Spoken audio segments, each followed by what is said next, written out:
Boost post. ফেসবুকে একটা post করলে কিংবা একটা ভিডিও আপলোড করলে সাথে সাথে তার নিচে বুস্ট পোস্ট নামে অপশনটি চলে আসছে। এটা কেন আসছে? এটা কি আমার চ্যানেলের জন্য আদৌ ভালো নাকি খারাপ? এই সম্পূর্ণ প্রশ্নের উত্তরগুলো দিয়ে দিব আমার আজকের এই ভিডিওতে। তো চলুন কথা না বাড়িয়ে ভিডিওটিকে শুরু করা যাক। তো আপনাদেরকে দেখানোর জন্য আমি সবার প্রথমেই আমার ফেসবুকটিকে ওপেন করে নিব। তারপর এখান থেকে আমি চলে যাব আমার প্রোফাইলে। তো এখানে আসার পর আমি যদি আপনাদেরকে আমার একটি পোস্ট দেখাই তাহলে দেখতে পাচ্ছেন এটার নিচেও কিন্তু বুস্ট পোস্ট চলে এসেছে। শুধু এটা নয়, আমি যেগুলো পোস্ট করি প্রায় সবগুলাতেই এই যে চলে এসেছে কিন্তু বুস্ট পোস্ট। তো চলুন এবার আপনাকে দেখাই এটা কেন আসতেছে, এটা আসলে কি। তো এটা দেখার জন্য আমি এখানে আমার এই পোস্টের নিচে যে বুস্ট পোস্ট নামে অপশনটি রয়েছে সেটার উপর ক্লিক করে দিব। তো ক্লিক করার পর দেখতেই পাচ্ছেন এরকম কিন্তু একটা ইন্টারফেস চলে এসেছে। তো এখান থেকে আমি স্ক্রল করে নিচে চলে যাব। নিচে আসার পর এখানে দেখতেই পাচ্ছেন যে হচ্ছে এখানে আমি 602 টাকা যদি খরচ করি তাহলে এখানে হচ্ছে আমার 1.6K থেকে 4.6K মানুষের কাছে আমার এই পোস্টটি পৌঁছে যাবে। অর্থাৎ 1600 থেকে 4600 মানুষের কাছে আমার এই পোস্টটি পৌঁছে যাবে যদি আমি 602 টাকা খরচ করি। এখন কথা হচ্ছে এটা যদি করি তাহলে কি আমার চ্যানেলের উপর কোনো ক্ষতিকর প্রভাব আসবে? এটা করলে কি আমার চ্যানেলের কোনো ক্ষতি হবে? আমি আপনাকে বলবো হ্যাঁ, অবশ্যই আপনার চ্যানেলের জন্য ক্ষতি হবে।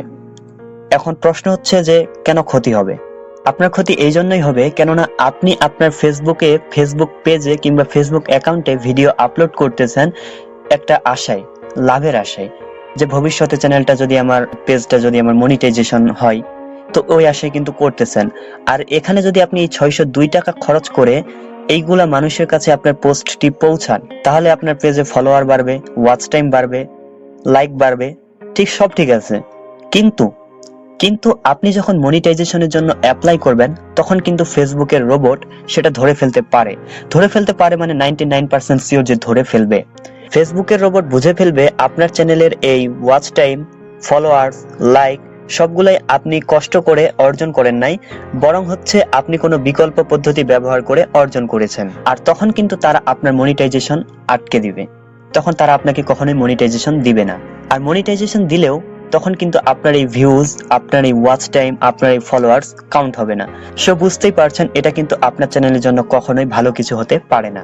আর আপনি যদি চান যে আমি জাস্ট ভিডিওতে ভিউজ আনবো, ফলোয়ার আনবো, কিন্তু আমার টাকা ইনকাম করার কোনো নিশা নেই, কোনো ইচ্ছা নেই, তাহলে আপনাকে বলবো আপনি এটা করতে পারেন, তাহলে এটা আপনার জন্য হবে। আশা করি আপনাদের ভিডিওটি ভালো লেগেছে। যদি ভিডিওটি ভালো লাগে অবশ্যই আমার ভিডিওটিতে একটি লাইক এবং চ্যানেলটিকে সাবস্ক্রাইব করে পাশে থাকবেন, কেননা আপনাদের একটি লাইক এবং একটি সাবস্ক্রাইব আমাদেরকে আরেকটি নতুন ভিডিও তৈরি করতে উৎসাহিত করে। তো এতক্ষণ পর্যন্ত সাথে থাকার জন্য ধন্যবাদ।